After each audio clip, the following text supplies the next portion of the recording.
Quat.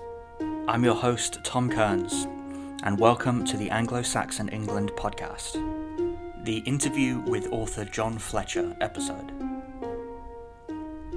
Since in the last episode I touched briefly upon the end of the Kingdom of Dumnonia and the emergence of the Kingdom of Cornwall, I thought it would be a good time to publish the interview I did recently with author John Fletcher. He is the author of a book, a very good book, called The Western Kingdom, The Birth of Cornwall, available on Amazon.co.uk and in the UK, and eventually it will also be available in the US. In the interview, we talk a lot about the history of Dumnonia, about its relations with Wessex, and I think it's a very enlightening interview, and certainly I think the book itself is also extremely enlightening. If you are at all interested in this topic, I strongly recommend picking up a copy. Certainly it taught me things about Dumnonia and Cornwall that I wasn't aware of or had just forgotten, and it gave me a pretty interesting new perspective on the whole subject that informed my past episodes that talked about it, and that will continue to inform my discussion of it. So again, the book is The Western Kingdom, The Birth of Cornwall by John Fletcher. I hope you enjoy this interview.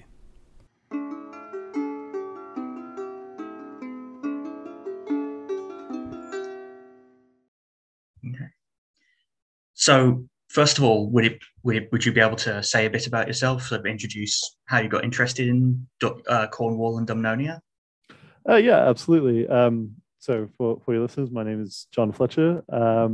I've just written a book about ancient Cornwall and Dumnonia, which is called The Western Kingdom.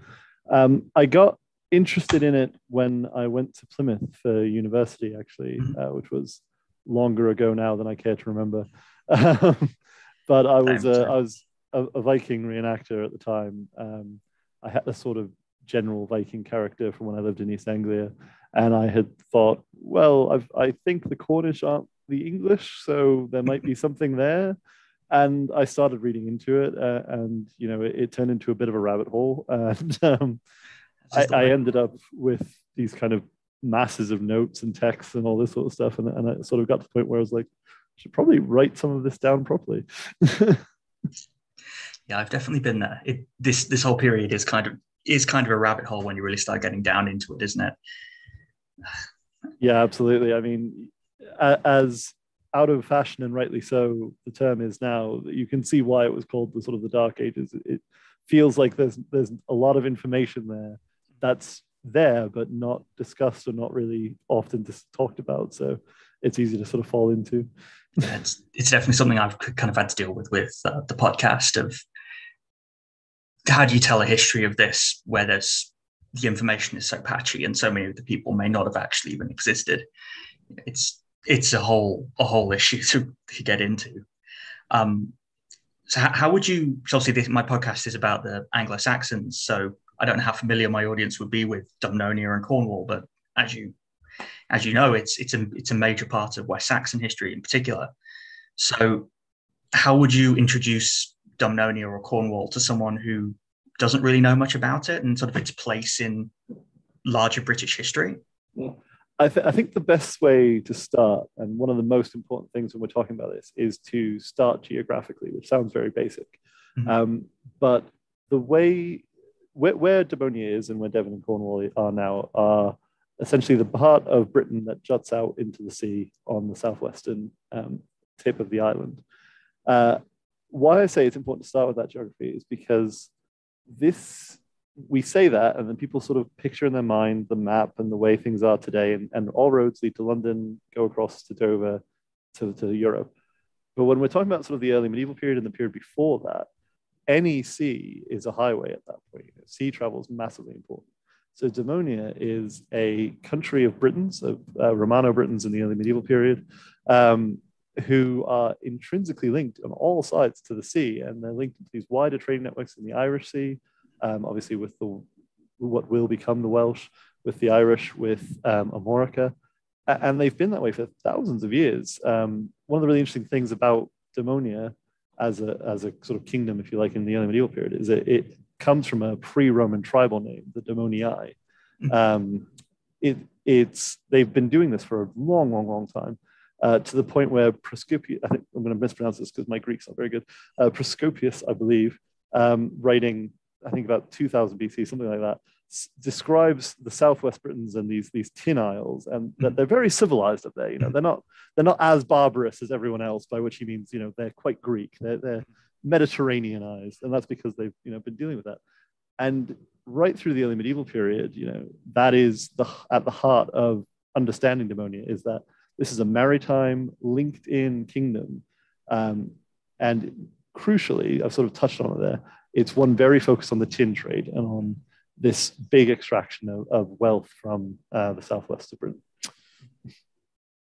The thing I try to avoid saying to people is anything about King Arthur, because that kind of very quickly devolves into mythology and everything else. Yeah, it's a risky run, particularly when you go to places like Tintagel. You know, it's all very, this is the birthplace of Arthur, and it's I think it's interesting because it's obviously become a part of that region's identity, but it doesn't really go too far back into the actual history. Although you touch a bit on it in the book, it's on particularly the figure of King Geraint. My Brittonic is very bad, so forgive my pronunciations.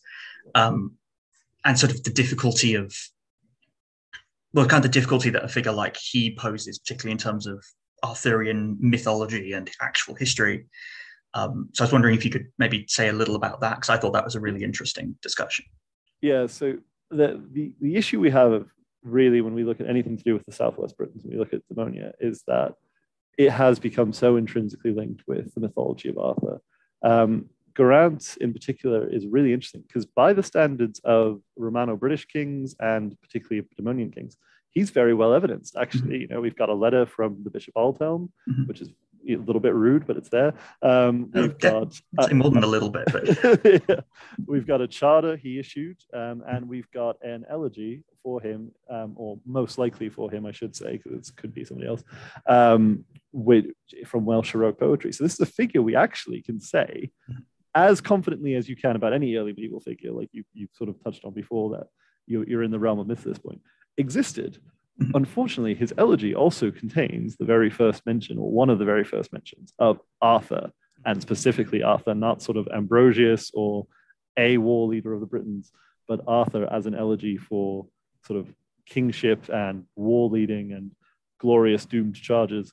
And that means that he's been pulled into this, and it's gone to the point that I was aware that some people were arguing for a 4th or 5th century Geraint, particularly with the elegy for Geraint. And I was kind of like, I had started looking into that. And when you start looking into what they're saying, there are several logical leaps or mistranslations or other things they have done to essentially force this figure into the Arthurian, if we want to call it that, time period of the sort of 4th, 5th centuries immediately post-Roman Britain. Because there's this mention of Arthur, and therefore it must be part of the Arthurian mythos.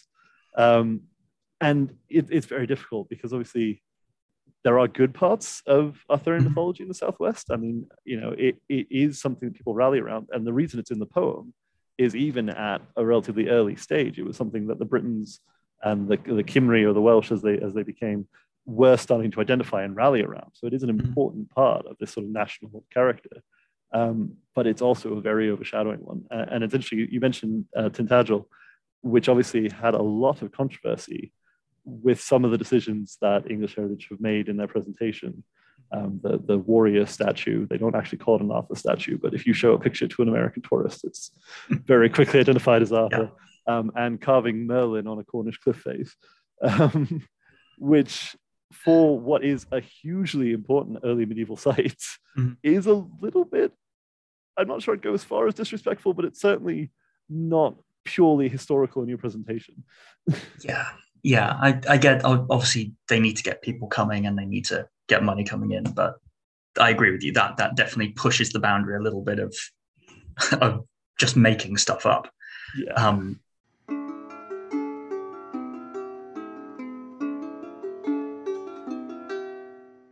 Just a reminder that if you enjoy this show and want to help support it, want to help it to keep going, there are many different ways that you can do that.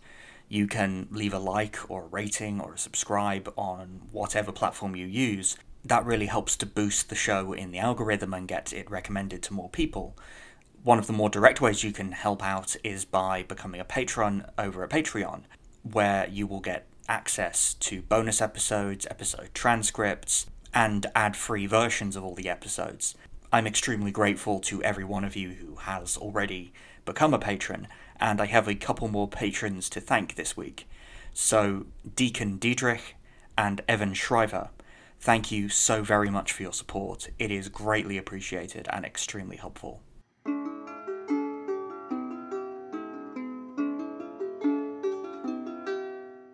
So something I sort of wanted to touch on a little was, I think it's a really key point to get across. I've tried to get it across, and I think your book does a really good job of getting it across as well, that in this period, it's bodies of water that connect people rather than land. Because certainly I know if you look at any map of Britain in the early Middle Ages, you're always going to have these, oh, well, of course, Cornwall and Devon and Somerset, of course, that's going to be part of Britain. So, I mean, maybe you could expand a bit more on how Tintagel, particularly, and other sites actually really demonstrate that wasn't the case. Yeah, I think that is one of the really interesting things is some of the most important southwestern sites we have for the early medieval period are all on the coast.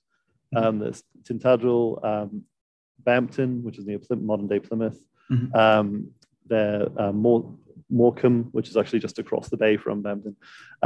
These are all sites where we've got significant early medieval sort of remains. Tintagel is actually really exciting because the timeline for occupation keeps moving more and more into the sort of later early medieval period, if you want to call that, sort of the Viking Age and things like that. And what we find there uniformly, to a certain extent, although not always in the same level, is Byzantine pottery. So this is pottery that's traveled from the Mediterranean. Evidence of that pottery being reused. And the really interesting thing about that to me is this isn't just a society that's consuming luxury goods.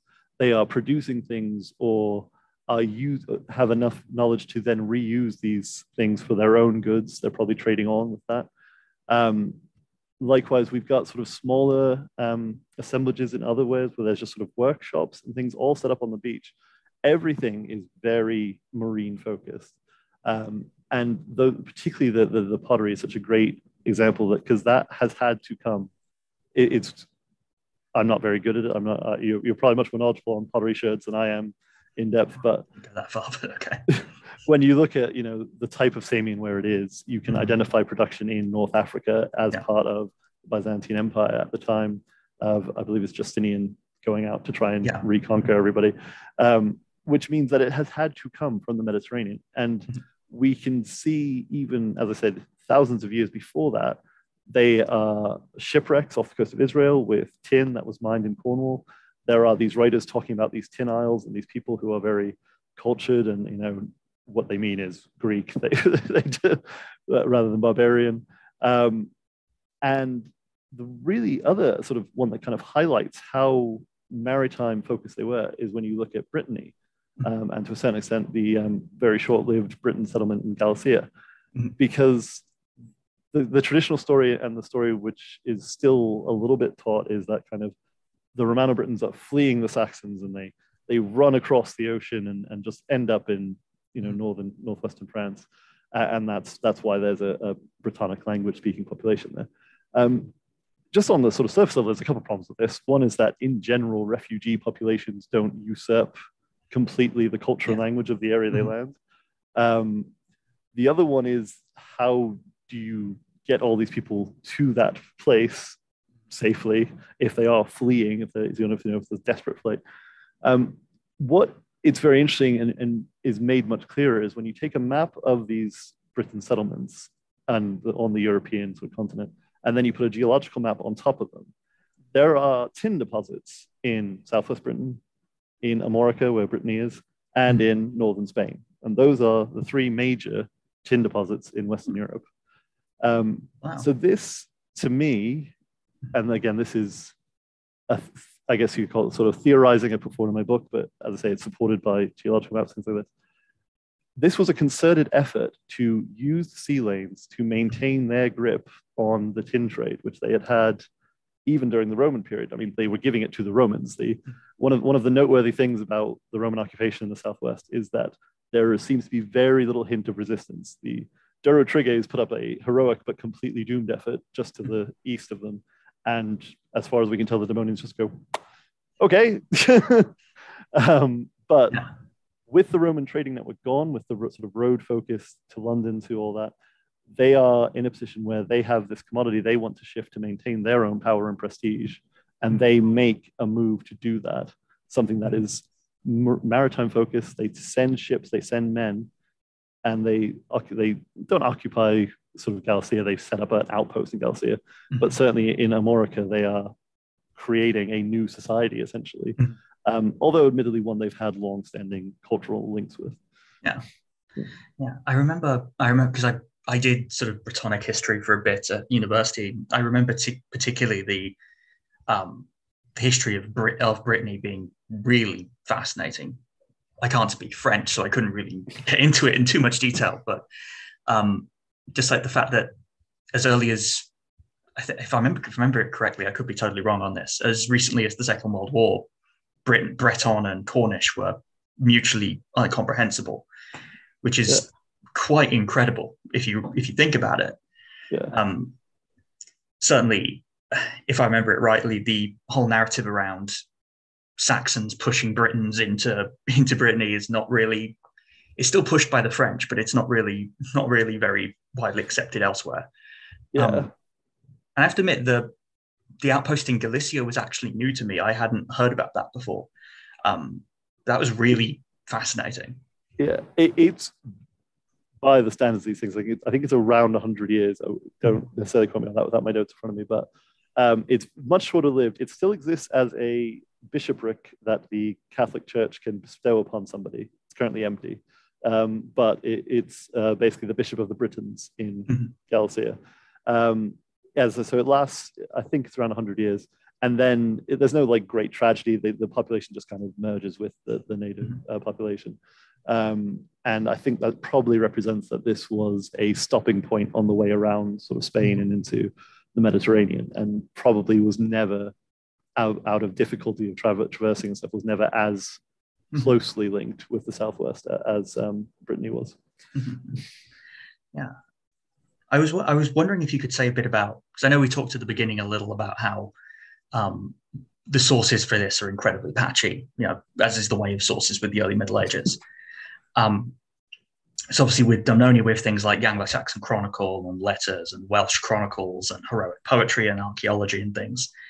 How did you approach that when you were writing the book? How did you try to make sense of this patchy evidence while you were writing? It's interesting because I think when you approach particularly Cornwall in general, because obviously there's still a very strong Brittonic identity for Cornish people in Cornwall, there's a lot of grievances to a certain extent. So people want to know, when did Cornwall become part of England? When did they invade us or do all this stuff? And I started with, okay, what do historians traditionally sort of teach? It's not a very it's recently become much more explored. Traditionally, it's not a hugely explored area, which is weird when you think about it, because Wessex is so central to the English story. This is the last kingdom to steal Bernard Cornwall's. This is where England kind of is born.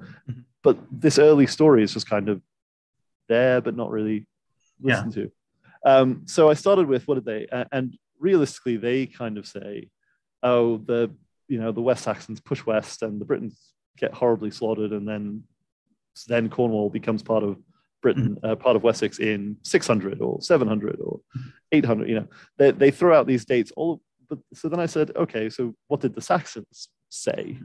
And if you read the Anglo-Saxon Chronicle, what's really interesting is that in the Anglo-Saxon Chronicle itself, it counteracts a lot of these traditional narratives. So I have to say, you mentioned it in a recent as of this recording podcast as well. Exeter, for example, when did Exeter become part of it? So the Anglo-Saxon Chronicle says the border is set at the Perrot, and that I think it's Kenwell wins the victory, so support there. Then it was W.G. Hoskins, who wrote the Westward Extension of Wessex, put forward this concept based on the Vader Boniface, the hagiography of St. Boniface, that Exeter becomes part of Wessex around this time in the mid-600s, based on the fact that Boniface enters a monastery in Exeter and it's described as Exeter or Exenchester at that point, and it has a English head, which I believe is Wulfstan, but I could be wrong. I believe so, yes. Yeah. So that he puts forward that therefore they took all of Devon, which again is kind of one of these leaps of okay. But you then go back to the Anglo-Saxon Chronicle, and actually they're still describing battles around the Perrot and kind of conflict in eastern Devon, western Somerset, which is a long way from Exeter. Yeah. And if you look at the West Saxon Church, it's based mostly further east still. You know, they're sort of Sherborne, Dorchester, I believe, has been set up by this point. So these they don't gel really, the sort of narratives. And the Saxons don't agree that it gels. The Anglo-Saxon Chronicle sort of describes this much slower kind of grind. It uses phrases like hard battles against the Welsh to describe progress. It's not a great sweeping sort of victory. So then I had to sort of look at, as you say, sort of the other sources. What do we have from Daemonia? And obviously Daemonia, there's several challenges. One is that traditionally, and this is not true anymore really, but has been true for a significant period, that British history is taught from the English perspective. It is, England, and also there are these other people here. And that has changed over the sort of late 20th, 21st century. There are lots of very exciting books about Scotland, about Wales, about Ireland, about all these other areas. But it does mean that there hasn't been the research into the Southwest and to Cornwall. But the other factor is it's very bad soil for archaeology. It's very acidic down here. There's not huge amounts. And the third factor is that the place that held most of the native Cornish documents, Glasgow College, burnt down during the Reformation, which is all not ideal, basically, for our purposes. But it doesn't mean there's nothing. So as I say, there are these sort of bits, and you can see these fascinating glimpses into the wider story. And then when you start to link those to the Anglo-Saxon version of events, you actually get some really interesting sides of the story, I suppose I could say. So if we use Geraint, as I say, Geraint's really well evidenced by the standards of the early medieval period. We have a letter from Aldhelm, who's the bishop, and he's telling him that the Western Britons are very, very bad, and they're using their traditional tonsure and not calculating the date of Easter properly, which is very late, because this letter is sort of the late 600s, maybe the early 700s. Obviously, Whitby was 50 odd years before this, so each has been settled even by the Irish at this point, and the Southwest Britons are still doing it the way they've always done it, because that's the way they've always done it. But the letter is really interesting in a couple of ways. One, it describes Geraint as king of the Western Kingdom. So the idea of basically everything west of where the Saxons are is ruled by this one guy. It's also written with the expectation that he has the power to tell these bishops to get their act in order, basically. Then we have is a charter, which is from Geraint to Aldhelm, and is the first grant of land to an Englishman that we know of in Daemonia, specifically in Cornwall. It's actually in Maker. The Maker, as it's now known, but is from the Cornish word Magor, which means ruins. It's also sometimes referred to in earlier sources as Iglos Hale, which is the church on the estuary or on the mouth of the estuary. So it's probably a ruined religious institution that he's given to Aldhelm. And then the other thing is, when you then put that against the Anglo-Saxon Chronicles timeline, it seems to work. So Bede says that many of the people then follow the right way of things, like Geraint, that Aldhelm was very successful. There's no conflict in the late 600s until 710 between Wessex and the Southwest Britons. And Aldhelm himself dies in 709. So it's very interesting when you kind of put all these factors together that you maybe get a glimpse. It could all be coincidences, as we always say with this, because it's so far ago. But you maybe get a glimpse of a time when there are these people, they're trying to make the best foot forward, essentially, avoiding a war, Geraint had obviously either just lost a fairly serious engagement with Kenwall or had seen the Britons to the east of him lose a very serious engagement. He probably was playing for time, potentially. Aldhelm had these very important to 8th century churchmen concerns about the way people cut their hair and things like that. And they seem to come to some kind of agreement. And then 710 is really interesting as well, because you get this entry in the Anglo-Saxon Chronicle that In and his kinsman Nun fight Geraint of the Welsh, or Prince of the Welsh, something like that. And many, like things something many or something like that. I have to get the actual entry from me. And at the same time, we have an entry or a poem called the Elegy for Geraint, which describes a battle at a place called Longbourth, and this kind of heroic charge led by Geraint of these horses, which is heroically doomed, as many Welsh protagonists tend to be. But again, this kind of all these sort of links together. And interestingly, there is a place called Langport, which is smack bang in the gap where Taunton now sits, Taunton being built by King In a couple years later after that, basically. So you do start to get all these different things, and they are very sporadic and sparse when you look at them on the paper, but you start to pull these threads together and see all these different links. In terms of archaeology, so circling back a little bit, I've also was very lucky that has really exploded recently. Obviously, the Portable Antiquity Scheme have a lot of stuff now online. Metal detecting seems to be a somewhat, what's the word, enjoyable pastime for people in the Southwest. There's been a lot of growth recently of reported finds, which is great. You know, that's what we want people to do. And that also sort of helped pull some of this stuff together.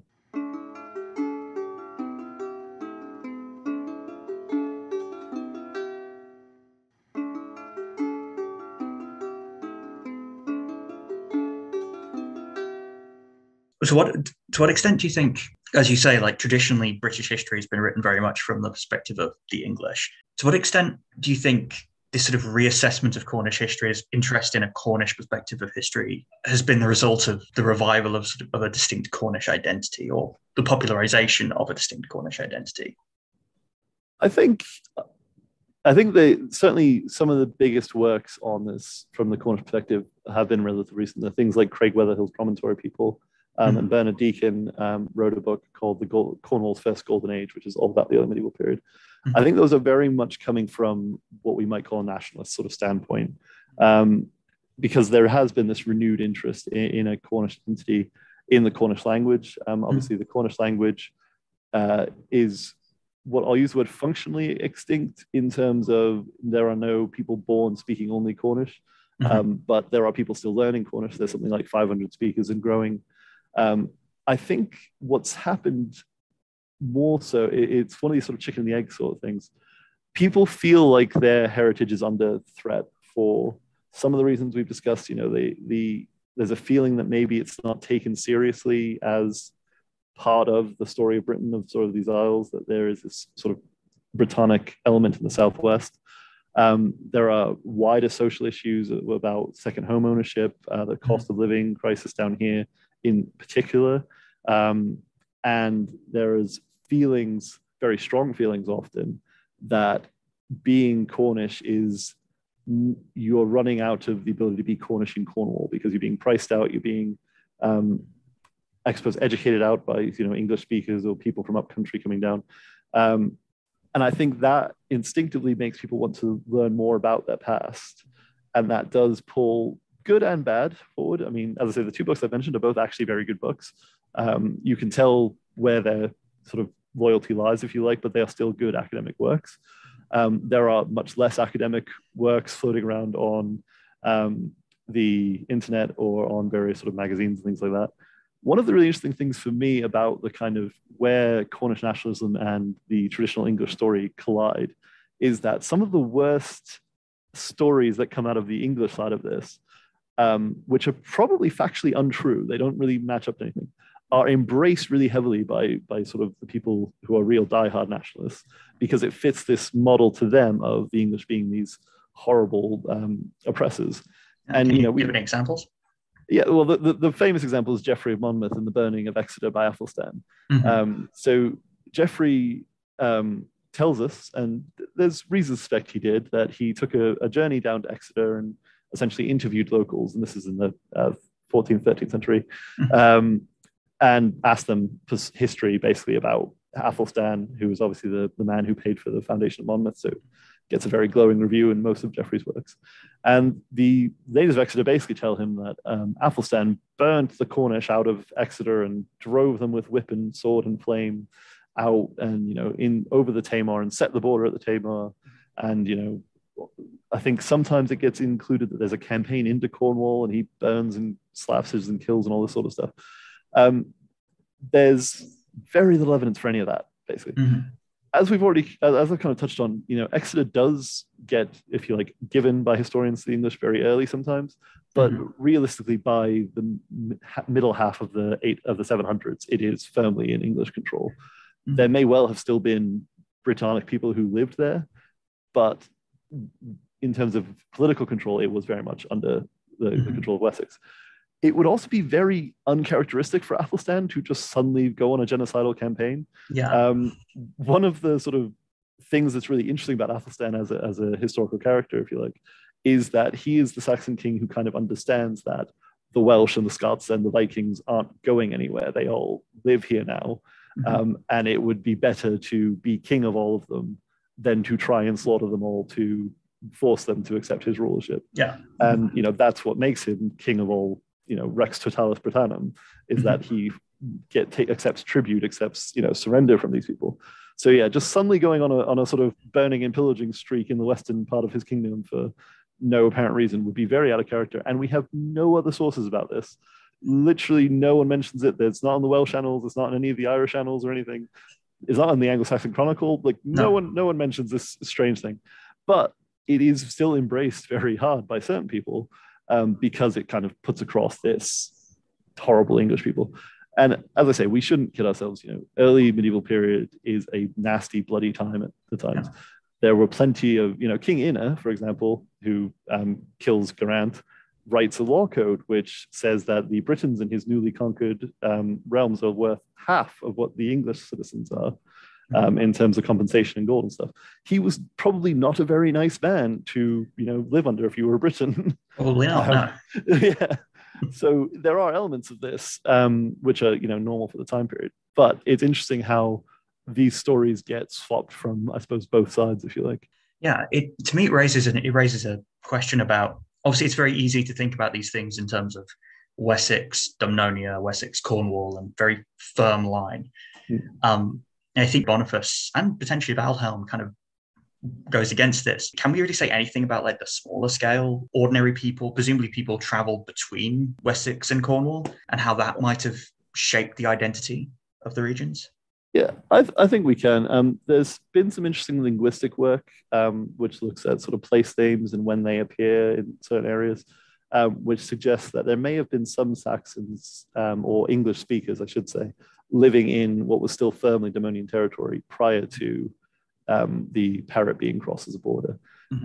So I think, as I say, Devonia is a trading country, if you want to call it that, trading kingdom. It would be uncharacteristic in that context to basically say, no English speakers here. You can draw comparisons, to example, for Scandinavian people who were living in England during and before the Vikings were burning and pillaging the place down. Not everyone is locked in a combat, and ordinary people throughout history are just trying to make a living. And if you have goods to trade, you will go where they are needed or where you'll get a good price for them. And realistically, if people want them, they will probably let you in. So I think there are sort of these hints of English speakers in Demonia. You have an earlier example of this happening with the Irish. Obviously, sort of in folk tales or folklore, there's Tristan and Isolde, there's all these tales about the Irish coming and raiding and burning and stuff. We have some evidence for that because we have Ockham stones in Devon and Cornwall. But what's really interesting about the Devon and Cornwall examples is that they contain, the memorial is in Ogham, which is Irish writing, which is a bit like runes, but not really, for people who haven't seen it before. But the way they're laid out, rather than being the traditional format, is basically Dave, son of Jim, obviously more early medieval Irish names. Then that's it. It's his name. Yeah. It's my dad's name. The ones Devon and Cornwall start to show Latin things, basically saying raised in memory of Dave, son of Jim. So that it's taking on a Latin format for a traditional Irish memorial. which suggests that they're actually becoming integrated into that Daemonian society, that sort of land-speaking society.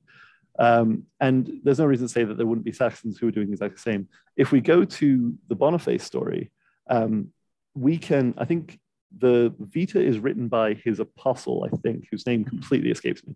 But it was written in sort of the middle of the 8th century. So it was after the saint had died, and this guy waited a little while before he wrote it as well. I think it can be a good resource, but we just need to bear in mind that it doesn't tell us about the 600s. It tells us about the mid 700s. Yeah. So I think you can take from that probably by that point they are calling it Exenchester. It has stopped being Isca Norm as it was.